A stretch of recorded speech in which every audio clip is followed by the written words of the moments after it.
holds power. And that's one way to look at a string of different types of government. But we can also think about where power is geographically. And that's a different way of coming at a series of classifications of government. All right? So, picture a conveniently square state. And within that state, I'm thinking about who within that state holds power. Or, within that conveniently square state, I'm thinking about where are my subdivisions? How much have I divided up that state into smaller groups and given those smaller groups, those smaller territories, authority? All right? If I start with who holds power, there are three types, and I'm going to kind of cycle through just the headings in blue. And it may be helpful for you to see the shape of it. I've got autocracies, I've got oligarchies, we're going to come back to it, and democracies. Those are the three kind of types. Auto means one. Oligarchies is my next kind of bump up. That would be ruled by a few. And demos, kind of Greek origins, means rule of many. So we kind of go from one person in charge to a small group of elites in charge to the masses in charge. That's one way of talking about who holds power. All right? So let's start with the different types of autocracies. And what you see is, I've got three basic kind of models that we'll talk about, and then some terminology that goes along with it. We've got absolute monarchs, constitutional monarchs, and the dictatorships.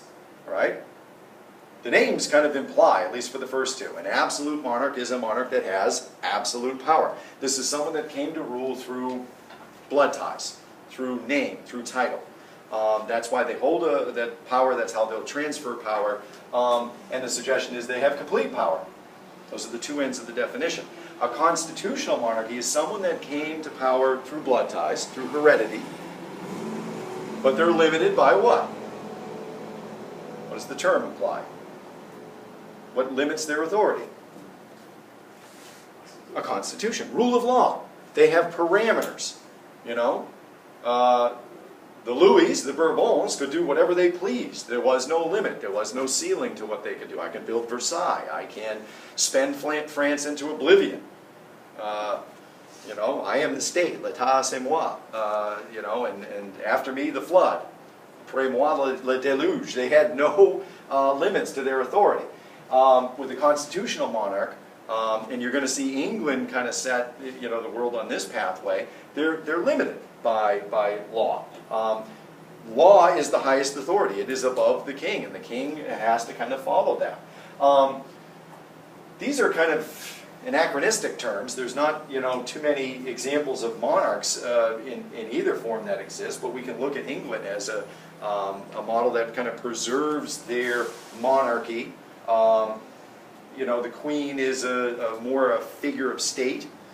There is some authority. She still does have certain powers and responsibility in terms of designating lords and peerage. And we know that England has two houses, the House of Lords and the House of Commons, and she has certain powers with regards to the House of Lords. But most of it's ceremonial. All right? What you do see still some examples of is dictatorships. Where individuals or groups come to power through fear, force, and intimidation. That way to get into power can be pretty sophisticated. It's not just blunt force that they'd use. There's all kinds of subtle forms of fear and intimidation. So it's not just control of the media, it's control of the police force. And creating kind of a police state where there are all these rules. And if you step out of line, away you go and there is no due process. And that creates a culture of fear where you begin not to question things.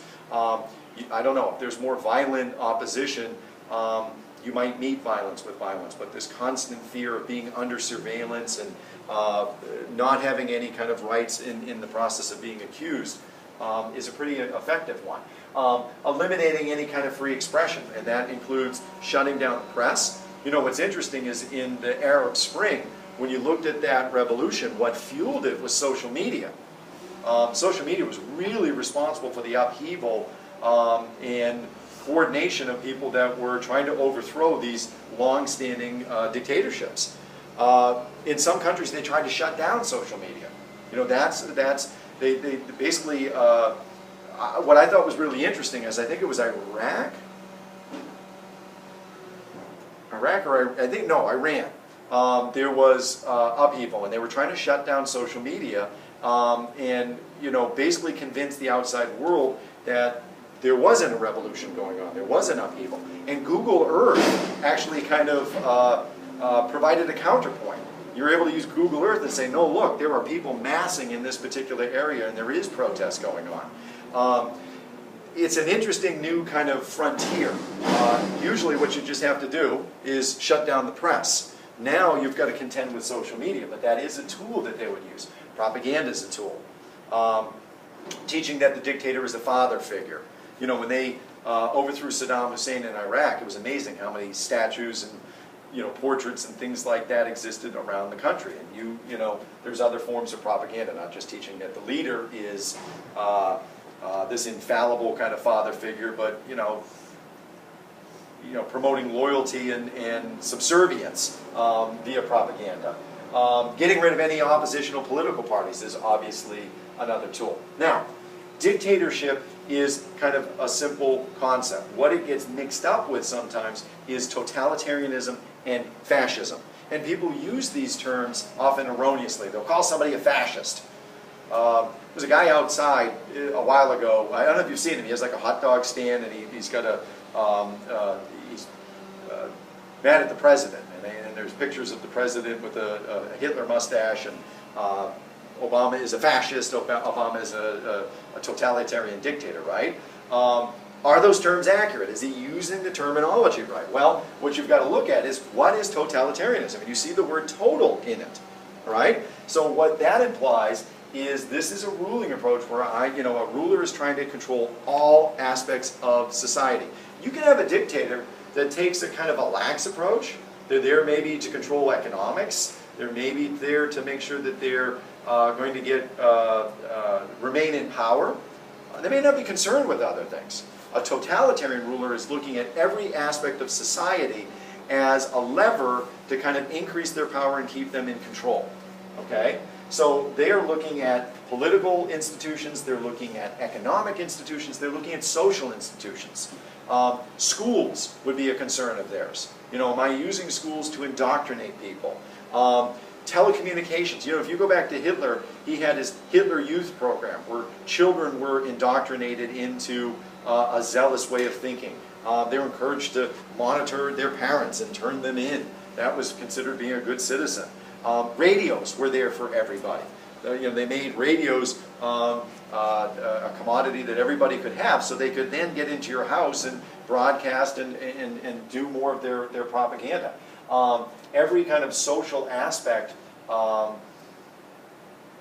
social institution was an avenue to kind of get into your head and control you. Because totalitarianism is such an ambitious political agenda, there's a lot of people that argue that it's dependent on 20th century media. You can't control people until you control the media. You know, television, radio, the internet, that's key to a totalitarian regime, because these are avenues that you have to control, otherwise this is where subversive activity takes place. What's fascism? Well, fascism is an ideology. It's what maybe drives a dictator. It's what drives them to want to control everything. Fascism is this idea that the needs of the state are superior to your own individual needs. Your needs are you are there to serve the state is not necessarily there to serve you. You are subservient to the state. It comes from Roman terminology. A fasces is a common kind of iconic image in Rome where there would be a bundle, you chop wood and then you'd put the axe in the center. There'd be a bundle of sticks and an axe at the center. What that bundle of sticks became kind of symbolic of is that there's strength in numbers. That's a simple way of kind of giving you that idea. In the Albany Convention, Ben Franklin was trying to convince the states, the colonies, to unify in a confederacy. And he wanted us to follow the Iroquois model, He brought the chief, Chief Conossago, there to that convention to kind of talk about what a confederacy was and what it would do for the 13 colonies. And what Chief Conossago did is he stood up in front of the convention, he held up a single arrow, and he said, "This is one of your colonies independently," and he snapped it. And then he said, "These are your 13 colonies together," and he held up 13 arrows in a bundle and obviously couldn't snap it from their strength in numbers, right? And if you look at like our dollar bill, you've got an eagle on it, right? And he's got two things in his talons. Anybody know? What's in the talons? One is an olive branch. Yeah. And what's in the other? It's kind of the other end of the equation. We'll pursue things through peace, but the Chief Conossago, story there was informative in terms of this question. What's in the other? Narrow. 13 of them. He's got the so we'll, peace in one hand, power in the other hand. So again, this is kind of, we talk about fascism. Some of our federal system, some of our iconic imagery that we use has a tie into this. It's a matter of degree. We see strength in numbers. We don't see necessarily a kind of a slavish sacrifice of the individual that extremists do when they think about fascism. Fascism was carried to, was a movement started again around World War II. You can look at Benito Mussolini and his fascist party. You can look at China under Mao Zedong. Spain, during this time period had a fascist movement where again it goes to an extreme where the needs of the individual are sacrificed to the group. How do I distinguish these terms? Well, an analogy I think is kind of helpful. Think of it like a vehicle. The dictator is the driver. When I think of totalitarianism, that's the vehicle that's going to get that dictator around. And fascism is the fuel. It's what fuels them. It's what drives them. Okay? So they're kind of separate and distinct concepts. Dictatorship is about who's in charge. Totalitarianism is their ruling approach, how they get from point A to point B. Fascism is the belief system that kind of fuels them and is why they're doing what they're doing. And that may be a way to kind of keep those separate and distinct. All right? Quick aside, what's interesting is obviously when you think of dictatorships, you think of them in a negative light, and I think rightly so. But what's interesting is you often find individuals somewhat nostalgic for totalitarian rulers. After the fall of Mussolini, there used to be people that wistfully said, well, at least the trains ran on time. We liked Mussolini. Things were organized. Things were efficient. People, got kind of sent away if they didn't follow things, but at least the trains ran on time. That's literally a quote that you'd hear from people that textbooks often kind of reported on. It's interesting. I think it gets to the very basis of what we want in government, and that's security. And if security is not there, we're willing to sacrifice quite a bit in exchange for it. We don't like instability. And often it becomes a logic trap that we can't think of our way out of. There is no way to get out of it. I mean, I'm willing to give up anything and everything for security.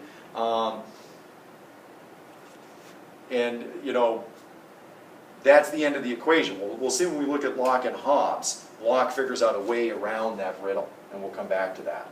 Okay, what's an oligarchy? An oligarchy is a rule by few. Instead of one individual being in charge, I've got a kind of an elite group. To complicate an oligarchy, what makes them elite can vary. And as it varies, sometimes you get different terminology that pops up. So it could be based on wealth. You could have wealthy individuals that use the wealth to kind of control and manipulate the political system, and therefore they're in charge. It could be based on social rank. If you go back through history, lords and people with titles were the ones in charge, and that technically is an oligarchy. It could be based on religion, and this gets us into one of our first kind of terms. If religious authorities are the ones in charge, anybody know what I have? What's that system of government where religious authorities are in charge? Not a democracy. But that end route is